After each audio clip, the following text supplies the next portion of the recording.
Is Facebook a good buy for the long term? Let's check the charts and get into it. This is Dan Max at eXp Realty, aka the Trading Agent, and this is my stock, Bitcoin, gold, and silver daily market recaps. Please subscribe if you like what you see. Thank you. This is Dan Max at eXp Realty, aka the Trading Agent. We're going to do a little in-depth analysis. This is February 16th, 2022. Michael Sargentini. Apologize if I butchered that. I don't think I did. Pretty close.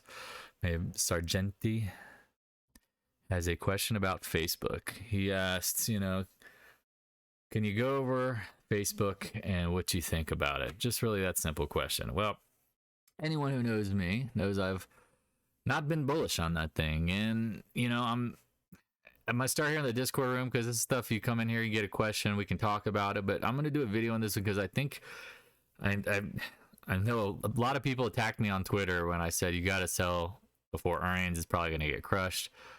Let's get into why. So first of all, when you look at the price, don't look at the price. That doesn't matter. We need to dig a little deeper. Currently, the market cap is 600 billion. Shares outstanding, not that big a deal. The problem is, in my opinion, the PE, would people think is cheap at 15? Need to realize that at this point, you have to think about the stock as a value stock. The reason why Apple kind of had this little issue at one point as well, when their growth peaked, meaning you're gonna sell 30 million iPhones, no, probably more like hundreds of millions, and you could then only incrementally get up to 600 million and then 700 million, and you lose the capacity to grow at such a high growth rate because the law of large numbers kicks in. I hope that makes sense. Once Apple saturates the world with phones, they became a value company. And when you become a value company, there's things that become really important. Dividends. People like dividends. They want, if you're going to hold on to the stock, they want to get paid, a certain amount of percentage a year. And then they need to have the cash flow to buy back their own stock. The problem with Facebook is, and I think a lot of people they can't understand this because I haven't really did a lot of stock analysis. Remember, I have a finance background. You have to keep it really simple. At this point in the growth cycle, the growth has peaked. Their biggest potential is now Meta. They changed the freaking name to it, but the problem is that their bread and butter is Facebook, and Instagram. Is it going to become MySpace? I don't know.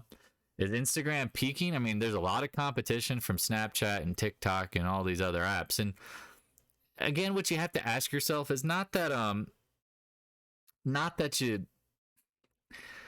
it's dead. Because again, if you study the 1990s and 2000s, it wasn't like Cisco and Apple and Microsoft and all these companies disappeared. They just traded at extremely cheap PE ratios for about 15 years because the exponential growth had been priced in. And so this is where you get to Facebook, and this is the problem. A 15 PE is still cheap. At the banks and commodity stocks and certain companies when they become value stocks, they can trade at 1, 2, 3, 4, 5 PE. If you get down to a low single digit PE, the stock could still lose another 65%. I'm not saying I know that for sure, but what I'm trying to make hopefully very abundantly clear at this point is that just stay away from it.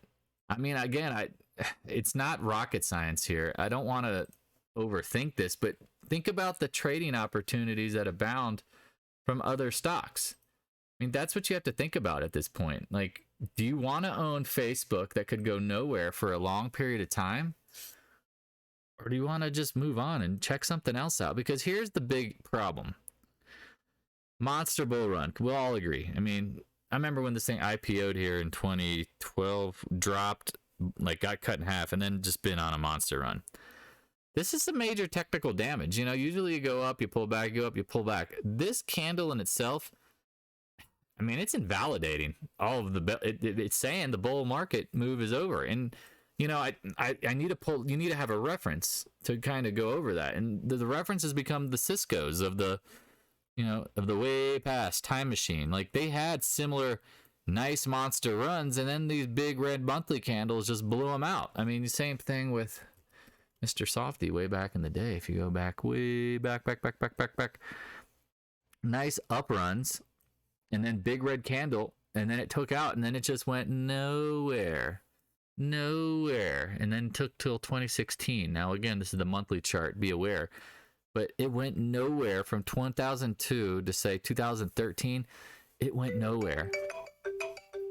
And I promise you, there's other stocks worth owning between now and, let's say, 2033, if this is the case. Now, I mean, again, I hope people now are starting to see, like, let's just play the probabilities and think about this. So, you've seen the monthly. We've got some big technical damage. We all agree? It might be short-term overbought. So that's like the allure to bring people in to buy this stock. Like, they're going to pump it and say it's on sale. What I'm going to argue is that, yes, there's probably a pop coming. I'm trying to zoom through the charts to see if there's... It's very obvious. You're looking at the monthly trend line. It's coming into play here. Probably under two, like in the 80s. So again, that's still another $35 down. I just don't know if you can wrap your head around the idea that you could be buying, say, like a gold that's in a big cup and handle pattern that's done the consolidation. Here's 11 years of going nowhere, cup and handle, ready to go, or the Facebook, which is just in this, looks like the death spiral. And now again, the death spiral will have bounces. But do you really want to own that for the long run? Do you want to own the Cisco for 13 or 14 years, the Microsoft for 13 or 14 years? Are you going to rationalize that as a buy? Or do you start looking at what's leading? And if you follow this channel, you've seen materials, metals, oil, buy the dips on those things. Those are the things that have been relative outperformance in the last, 3 to 4 months. And people are saying, oh, that's only temporary. No, if you see the market, it goes like growth, value to growth, growth becomes value, value becomes growth. And what I mean is, like, commodity companies were once at these times back in the, China expansion from 2000s were huge movers, monster movers, absolutely big bombers, because China was going into this growth stage. And so here's like an example of ex-US Steel. This stock went nowhere. Like, no, look at this. I mean, nowhere for 20 years. And then, boom, rocket ship. Now, what's the next catalyst for, say, value stocks that are like commodities become growth? It's inflation. Again, keep in mind, tech doesn't like inflation. It likes deflation. I hope this helps. Now, again, I really haven't gone too deep into like the next area. I'm just trying to warn you. Like, again, I think the 180s, 190s we showed on the monthly chart would probably be the first buy zone. But even then, do you really want to buy it? Are you unless you're trying to scalp it? I mean, this chart is technically fugly. It is just lower, high, lower, high, lower, high, wham. Now, again, it's oversold short term. That's clearly obvious, but it doesn't mean it's a good buy long term, because I hope we end here on the value stock. Like, the PE is 15, but they don't have a dividend, and they're not investing their cash back in the business. So at this point, like, what is the growth driver? Meta? I know they have a small percentage of the metaverse, but you're trying to figure out if they're going to win the game. I'm going to bet that they probably don't. They might be a player in it, but I mean, how much money is that going to cost to build out the infrastructure at this point? I don't know. I don't need to know all this stuff. That's the point, though, if you understand how stocks work. So for Michael, he texted me and said it was more for his neighbor, which I get it. Maybe he's trying to keep him from having to commit suicide later because he continues to hold the stock for the next 12 years while Michael makes money trading other names. And he has the same conversation every weekend over a cigar and a glass of bourbon. And it's, man, I wish I would have sold Facebook at 200. It's now at $70, $80, $90 a share. And man, I've held it. It's gone nowhere. I'm just going to wait. Well, that waiting might end up seeing his kids go from, wearing diapers to in college before he gets back to even. So I hope that's not the case. Again, this is the warning.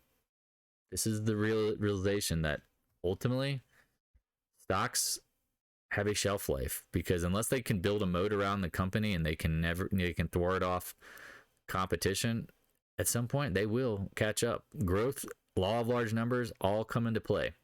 Hope this helps. Talk to you later. Again, stop by the Discord room. Please subscribe if you like this kind of stuff. I can do more rants on these types of stocks because I think we're going to be seeing tech weakness off. Thanks for watching. For more trading knowledge and insight, click on the videos on the right, and also join the Discord room.